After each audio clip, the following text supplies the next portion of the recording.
So let's show by example how shutter speed works. We're going to use my son's toy tractor here with a dog lead, and we're going to show how shutter speed is going to affect your image by going with a shutter speed of 1/125, which should capture some movement but should also have a nice wee bit of motion blur in it.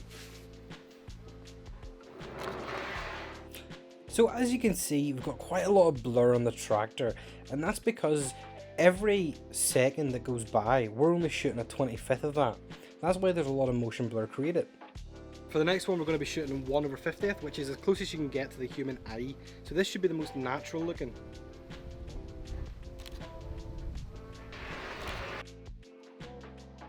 So 1/50 is what the human eye sees, and effectively this is twice as fast as the previous image. So there is a bit of motion blur in there, and this is probably what you would tend to shoot static things at to try and compensate for exposure. But we'll touch on that a little bit later on in the video. Let's ramp it up a wee bit and go for something a lot higher to show you how a high shutter speed is going to affect the image.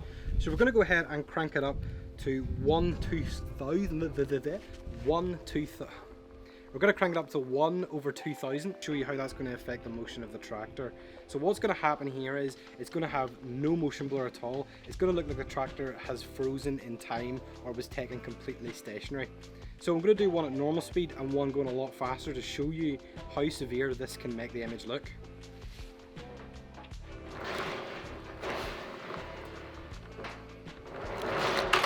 So as you can see, 1/2000 effectively makes the image look as if it was static the entire time. Now this could be used to your advantage, especially for the likes of animals or slow moving cars, and this is how you capture those tack sharp photos of moving subjects. Okay, now to go a bit more dramatic, the other side of the spectrum. We're going to go down to 1/15th of a second. Now this is a bit of a dramatic example considering it was taken during midday at probably the brightest time of day, but as you can see there's a green streak going across the screen. This is how you create those motion blur savvy shots that everybody loves. Obviously it would be of a subject that you're intentionally trying to do it with that. I'm just using a tractor to showcase the example as dramatically as possible, but I'll go into detail a wee bit later on as well about how you can make this even more exciting.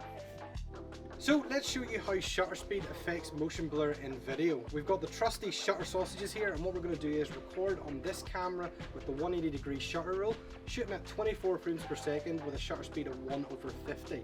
So this is how the sausages look to the human eye, or as close as possible.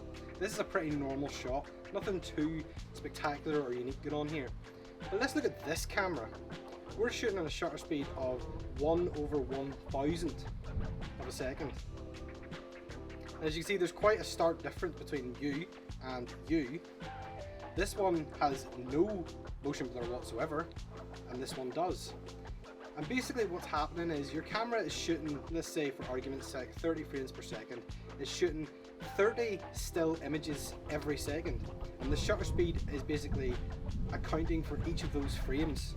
So with this camera shooting 1/1000, each of those 30 frames is shooting at that shutter speed. And what we've learned earlier is that shutter speed captures no motion blur.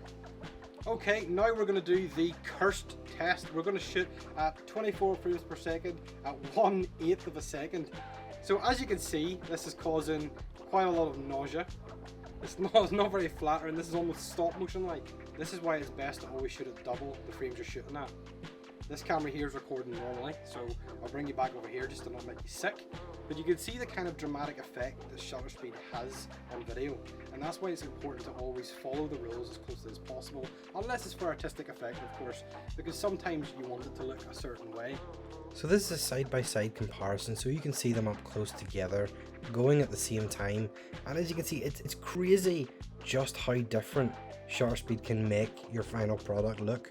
So here's a quick graph. I really recommend you screenshot this. It's kind of handy to have. Now it's very rudimentary in design, but it's also very useful and to the point. Basically, this shows you some examples of where your shutter speed would need to be in and around a certain range. Now, it's not always going to be like this, but it's a good starting point. For the likes of blurring water, what you're doing is you're prolonging the exposure of your shutter to basically make the water overlap, have that really smooth effect. Now, showing your shutter speed down even more to the likes of 15 minutes and up is going to be used mainly for astrophotography.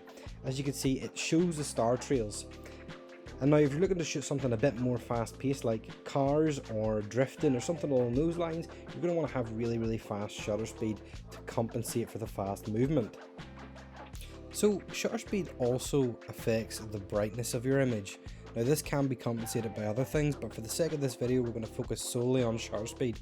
In the examples below I have removed any motion blur that would be caused to keep it as simple as possible, but basically the faster you're shooting or the higher your shutter speed, the darker your image is going to be, because your shutter is closing so fast that very little light can get in. So the slower your shutter, or the lower, basically the more light's going to get in, because the longer your camera sensor is exposed to light. Here's an example of the shutter curtains in action with really slow footage. So this video has kind of encompassed everything to do with shutter speed. So what do you want to see next? Should we do this same format for the full exposure triangle covering aperture and ISO? Let me know down in the comments.